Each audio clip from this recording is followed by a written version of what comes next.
Hello Python programmers, this is Eki. In this video, we are going to create a SMS spam detector model using random forest machine learning algorithm in Python. In this video, I given a detailed explanation of this model.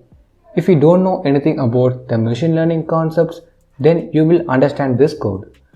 Otherwise, I will try to explain the concepts and formulas while writing the code. Okay? If you are doing any work right now, then after completing that work, you will watch this video, because the main aim is you need to understand the code behind this algorithm implementation. Okay? And this project is one of the interesting projects in machine learning. This project is for beginners and intermediate Python programmers. This project is very helpful to predict the spam messages, and I have a SMS spam data set. So using this data set, we are going to apply the random forest algorithm to predict the results in the data set. If you want to understand this coding, then you need to follow this video fully. I will give the timestamps in the description. If you already know some concepts that I implemented in this video, then you can skip the video by using the timestamps. Okay? Let's start the code.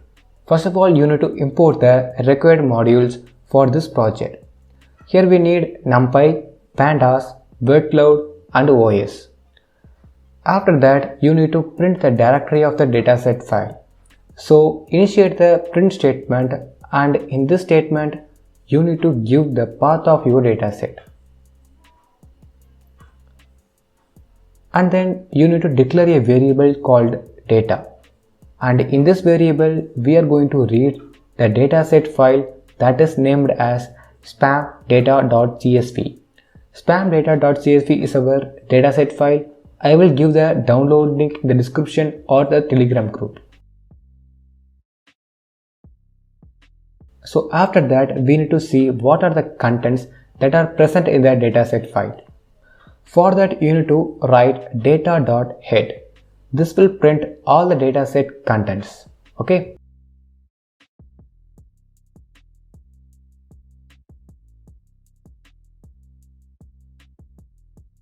Now look at the dataset file. We have 5 columns that are V1, V2 and 3 unnamed columns.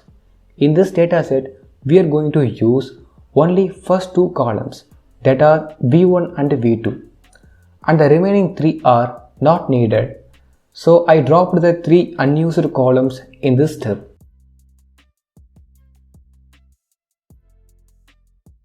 Next, we are going to rename the columns in the dataset. So look at the dataset here, V1 and V2. V1 column indicates that type of the message, and V2 column indicates the total number of the messages. For your understanding purpose, I renamed the column V1 as type and V2 as messages. It is very easy to understand and declare the column names for future purposes. And then we are going to print all spam messages in the dataset. So I declared a variable called df, and in this variable you need to write pandas.dataframe, open the brackets, in the brackets you need to call data, and declare another variable called as spam filter. In this variable you need to call the data frame, that is df variable, and write location. You need to understand this step by this coding. In this coding part, I filter the spam messages by using the logic is, if the data frame type is equal to spam, then it will print all spam related messages in the dataset. Okay. In this step, you can use for loop to print all spam messages. But this step is very easy to understand for the beginners. So run this code. You will see the list of all spam messages in the dataset. Totally we have 747 rows and 2 columns that are fully occupied with the spam messages. This is the logic to filter the spam messages from the group of messages. You can implement this logic in any areas and any datasets. Okay. And next we need to print the ham messages. First you need to know the meaning of spam and ham. Spam is a bad message and ham is a good message. In this dataset, the message column consists of the combinations of spam and ham messages.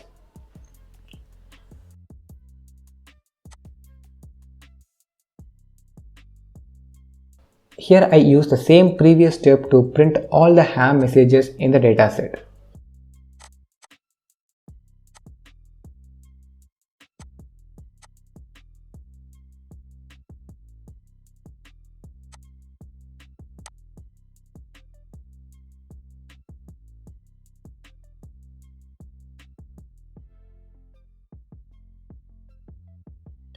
So next we are going to import the word cloud and a matplotlib. This is used to visualize the word result.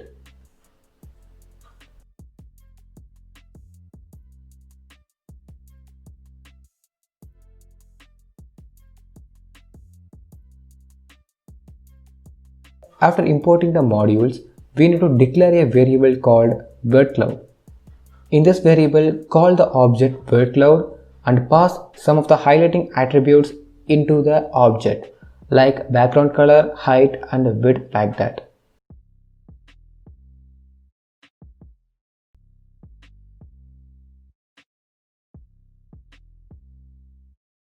Next you need to write generate.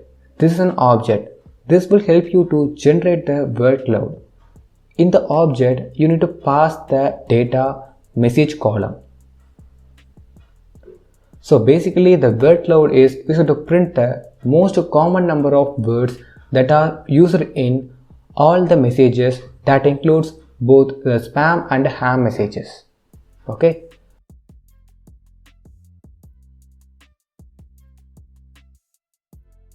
And the output will look like this. This shows that if the word has big font size, then it will be considered as the most used word in the messages. So these words represents the most common words in the all messages. Okay. We need to find the most number of words that are used in the spam messages. Here I copy the same code and in the generate object, you need to pass the spam filter parameter here.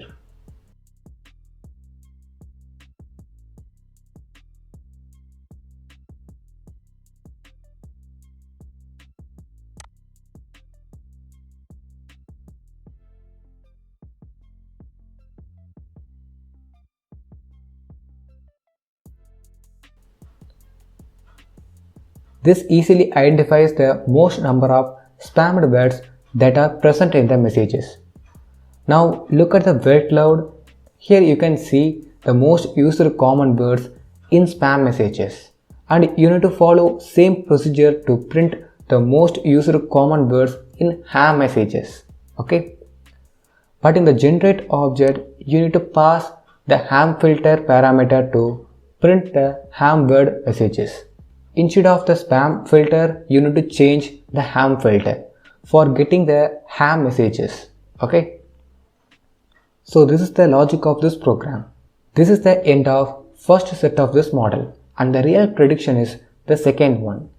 Here we are going to apply the mathematical concepts and libraries to get the actual result. I opened a new notebook. This is for your understanding purposes, because when you write the multiple lines in a single notebook, it will get confused. So open a new notebook and write the code. In the initial steps, I followed the same procedure that we did in the previous part. After that steps, we need to import some modules that are regular expression, NLTK stop words and port stemmer modules. Mainly it is used to remove the stop words. In the coding part, we are going to remove the stop words in the program. What is meant by the stop words? The process of converting data to something a computer can understand is referred to as pre-processing. One of the major forms of pre-processing is to filter out the useless data. In natural language processing, useless words are referred to as stop words. So this is the quick explanation of the stop words. By using these all steps, we are going to remove the stop words from our messages. By removing the stop words, it is easy for you to process the program and it will reduce the memory also. Next, we are going to convert the words into tokens. For that, you need to import the count vectorizer module from sklearn. That is used to count the words in the messages.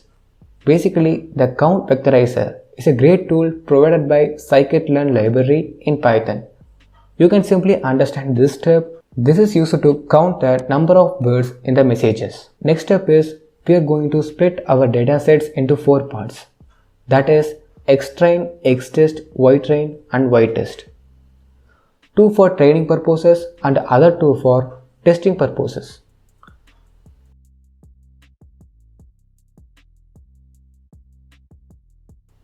After splitting the data, you need to import the standard scalar module.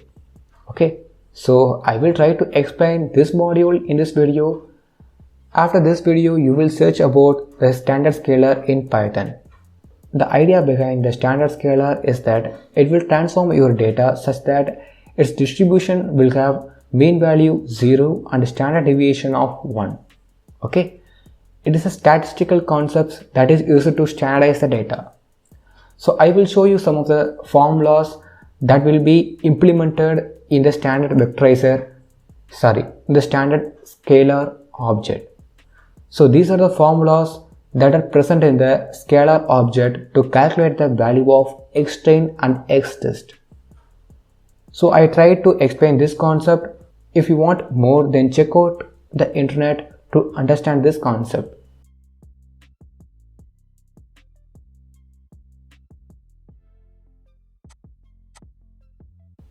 And next we need to import the random forest classifier module, and you need to import the confusion matrix from the pandas confusion library and import matplotlib for the visualization.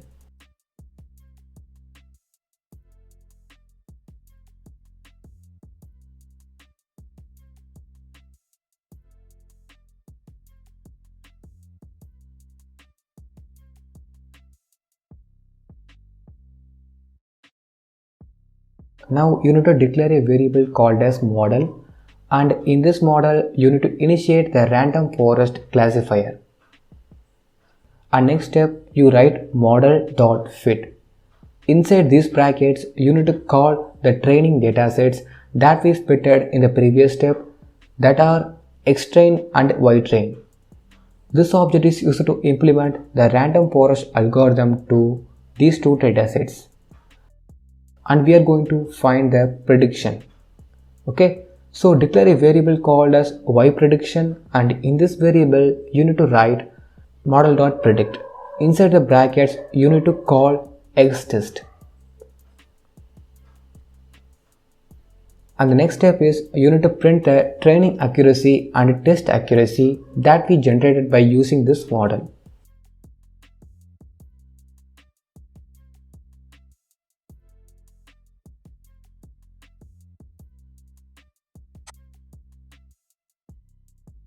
The final set is the confusion matrix. This matrix explains the real results behind these datasets that we processed. So declare a variable called as confusion matrix, and in this variable you need to call the confusion matrix object, and in this object you need to pass two variables that are ytest and yPredict. If you don't know about the confusion matrix, I will give the explanation in this video. So what is meant by the confusion matrix? A confusion matrix is a performance measurement technique for machine learning classification. It's a kind of table which helps you to know the performance of the classification model on a set of test data. For that, the true values are known. The term confusion matrix itself is very simple, but its terminology can be little bit confusing. Here some explanation I try to given, that are the confusion matrix visualizes the accuracy of classifier by comparing the actual and predicted classes. Okay, so this statement will be clarified when you see the output of this program. Okay, so note down this statement.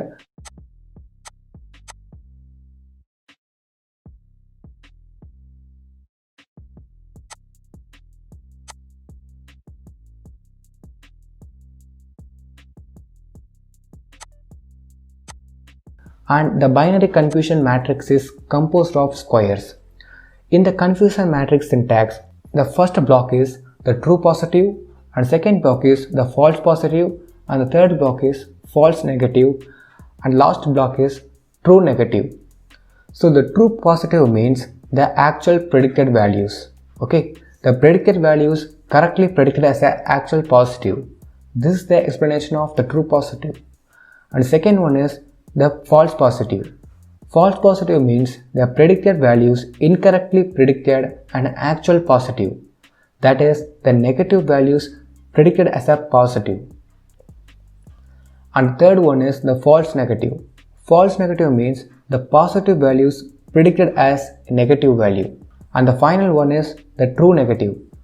True negative means the predicted values correctly predicted as an actual negative. So this is the explanation of the confusion matrix. And plot the confusion matrix with the matplotlib. It is easy for you to understand the confusion matrix data. In the result of the confusion matrix, we can easily classify the results through this matrix. If you want to understand the confusion matrix concepts, then kindly check the fake news detection video in the data science playlist. Okay, so look at the output. In the output, we classified 4 values that I am previously explained, that is true positive, false negative, and true negative. So you can find these values in the first 4 columns of the confusion matrix. That's all about this video. If you want more videos like this, then subscribe our channel and press the bell icon to get the instant notifications from our channel. Thanks for watching and thank you.